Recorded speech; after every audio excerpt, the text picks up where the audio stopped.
Hey guys, welcome back to Matlock's Toy Room Reviews, and today I have another Star Trek figure. This is from the Enterprise Broken Bow series. This is Commander Tucker. Very cool. One of the, not necessarily harder to find, but one of the more expensive ones from the Enterprise series.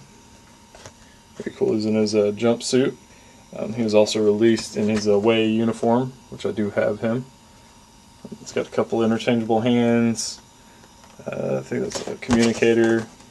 There's a phase pistol, a little tricorder, and then of course the little medallion that they all come with. And behind him there's a little stand that he can stand on. On the back it shows all the figures, which I have all of these characters here. Very cool, and then it just kind of gives you a sneak peek at the away team, what they look like. And then they even made some props and some big models of Enterprise and stuff, which I actually want to get a couple of those. Those look pretty cool. But this was made by Art Asylum, and it was in 2002, which is owned by Diamond Select. So very cool. Sometimes you'll see these referred to as Diamond Select Star Trek figures. But let's take a quick break and we'll get him out of the package. Alright guys, and we are back with Commander Tucker, or Trip, as you call him in the show. Try to get some like glare off of his face. It's not going to work. But I'll get a close-up on him in a minute. First off, he comes with the stand, which is kind of a display stand. It's kind of not. It's kind of worthless.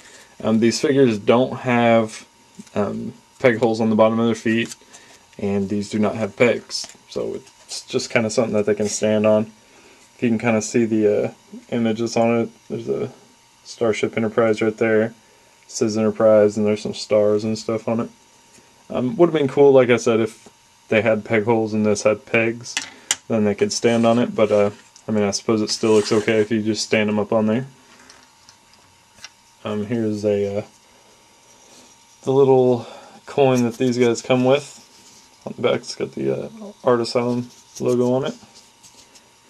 Very cool. And it comes with a few different accessories. Here we go, is the phase pistol. Very cool. And his communicator, which is pretty nicely detailed. The paint on some of these little accessories are kind of splotchy.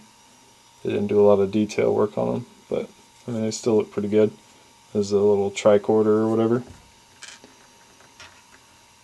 And he comes with interchangeable hands, which is kind of weird because the hands he has right now, like there's an open palm so he can hold something, and I believe this hand's probably for the tricorder or the communicator. But if you see these other interchangeable hands, this one looks almost identical to this one. I don't know why they included that. That one should have had a different mold to it. But then there's another open palm or holding hand for his left side, which is cool. Nice that they include those on these. Close up on his face. It looks pretty good to the actor who played him. Not perfect, but really not bad. So far from the head sculpts on these guys, they look pretty good. There's pips down there. I guess those aren't the pips, but pretty cool. One thing that cracks me up on these guys is they always have a bulge in the crotch. That's fucking hilarious.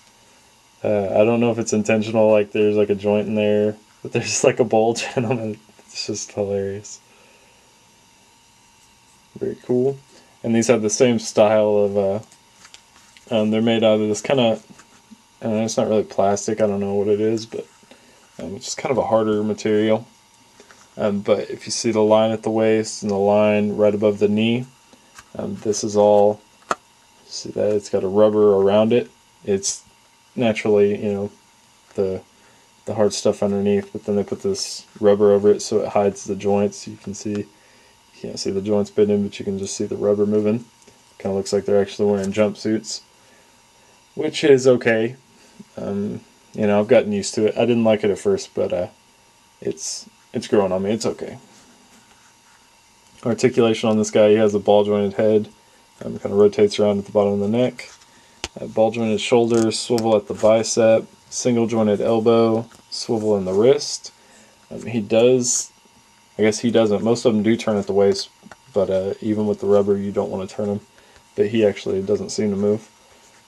The hips go in and out, back and forward. They kind of turn a little bit, but again, with the rubber, you really don't want to mess with them too much as far as that articulation. Single jointed knee, and the feet rotate around and go up and down just a little bit. And these guys stand up pretty nicely. Sometimes you kind of have to mess with the feet a little bit to get them to stand, but I mean, there's really no fighting with them. They're really solid. Haven't had any fall over yet. Here is, since I'm not going to review this most likely, here's his away team. Looks like the same head sculpt. It's in his away team uniform. It's very cool.